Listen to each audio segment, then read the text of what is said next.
everybody, Lawman Mike with www.lawmanguitars.com. Boy, have we got a fantastic guitar for you today. Now, if you've been watching my demos or my website, you know I'm in love with Gibson guitars, and this one is no exception. What I've got for you today is a 1967 Gibson ES330TD. Now, what does all that mean? All right, let's start with the ES330. First of all, it's a 330 instead of a 335. Now, most people know the ES335 guitars. They're a little bit different than these. Let me explain the differences. First of all, this guitar matches the body at the 15th fret. The 335s are a little bit longer because they meet the guitar at the 19th fret. So there's a little difference in length in these guitars. The other thing that's different about these guitars is the body itself. Now, the ES335 is a semi-hollow body guitar. It has a block that runs through the middle of the guitar, so it's called semi-hollow. They did that back in the 60s. They didn't have as much control over the sound as they do today, and they thought that helped keep some of the feedback from these hollow body guitars. I'm not sure that's really the case. I never had any trouble with it. But anyway, these guitars are fully hollow. It's a thin line, hollow body guitar.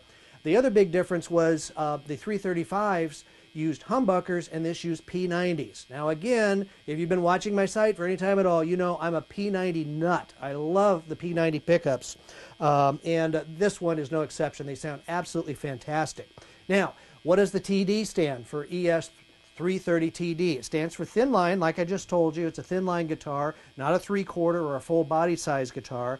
And D stands for dual cutaway and dual pickups. Now, this guitar also came in a single pickup model. This one has both pickups. Now, let's talk about the guitar itself. It's unbelievable. I found this guitar locally here in the state of Iowa. An older gentleman had it, played it for years and years and years and years, and I was lucky enough to be able to pick this one up as he was retiring some of his older guitars.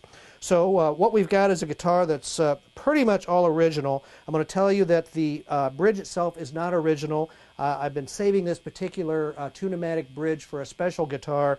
He had some Japanese thing on there. I got rid of that quick. But it looks like someone actually carved out these little string guides out of bone. It's just really a cool looking Tune-O-Matic. And I put that on here. And that's pretty much it. I mean, it's got the original tailpiece, the chrome covers, even the pick guard is original on this one. Of course, it's got the original toggle switch, the original knobs. It's got the Kluson double line tuners on the back.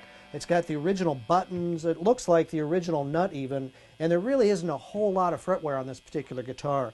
The original frets, I've determined that they are original. They don't pop through the binding, which would be an indication that they've been replaced. The binding is nicely yellowed on the body of the guitar as well as the neck. There's a little bit of white. That tells you it's been played because your hand gets up around in here and you're going to wipe some of that ambering off. It's got tons of finish crazing. Now let's talk about finish crazing.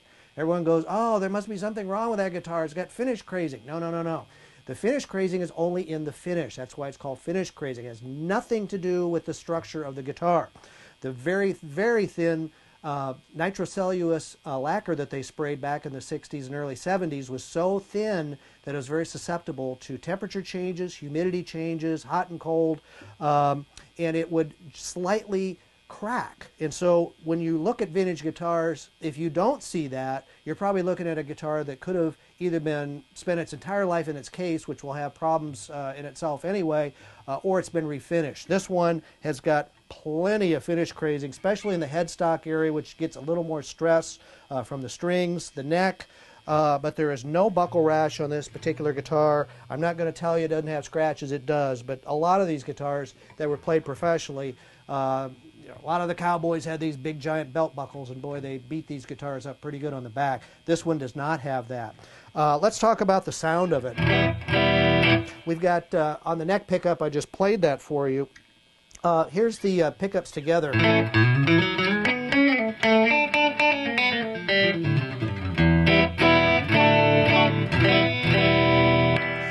And then we put it in the back, and it's really, really sparkling. I'm not going to tell you it's a telly sound because it's not, but it's very, very bright.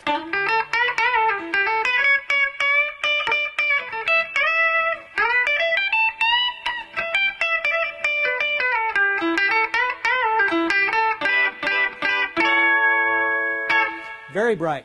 Now, I'm including something with this particular guitar. I didn't do it, but my tech suggested it. The back pickup could be raised just a little bit, so I did pick up some Gibson pickup spacers. So if you feel like you want to boost the volume of your back pickup, I wouldn't. That's why I didn't put it on here. But he thought someone might, so I included that with this guitar. So you'll see that in the case that we'll discuss here in just a minute. But I love the sound of the P90s. They're very, very nice. This guitar works.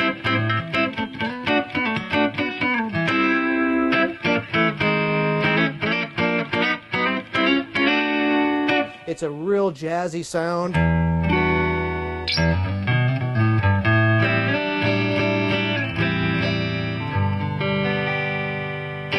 I love playing these guitars. All right, I'm gushing over Gibsons. Okay, especially old ones like this. Now, it's a 1967. I dated it with the serial number. The serial number, which is stamped in the back, starts with a 0. All the zeros are 1967s, which you Gibson guys know. And it does not have a Made in USA on the back of the headstock. So enough said about the date. It's a 1967. Now, I also have for you an original Gibson case. Now, I'm going to tell you this case is original to the guitar. When the guy got the guitar, this is the case that came with it. It's marked with Gibson on the top. It's got all the Gibson appointments. It's a very nice case. All the hinges are here. All the latches work. Everything is here. But it is not a 1967 case. As you can see, it's got the purple lining inside, which would put it into the later 60s to early 70s. Now, here's what I'm thinking about on this particular case is those guitars sometimes came with soft shell cases. That's how they were shipped, and that's how they were sold back in the mid-60s. And they didn't last that long. So my guess is about the time that case fell apart, which would have been in the later 60s to early 70s, the owner picked up this case. And so it's going to be an original Gibson case, not original from the time it was sold, but certainly original to the guitar. The older gentleman I got it from has had the guitar in this case for many, many years, so I know it's original to the guitar, but not the case that would have come with it originally.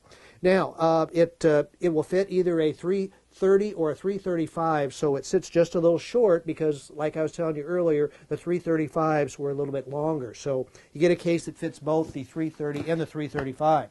So what we've got is a 1967 Gibson ES330TD with an original case. Grab it quick because it's going to go fast. Check it out and all the cool guitars at www.lawmanguitars.com. Thanks for stopping by.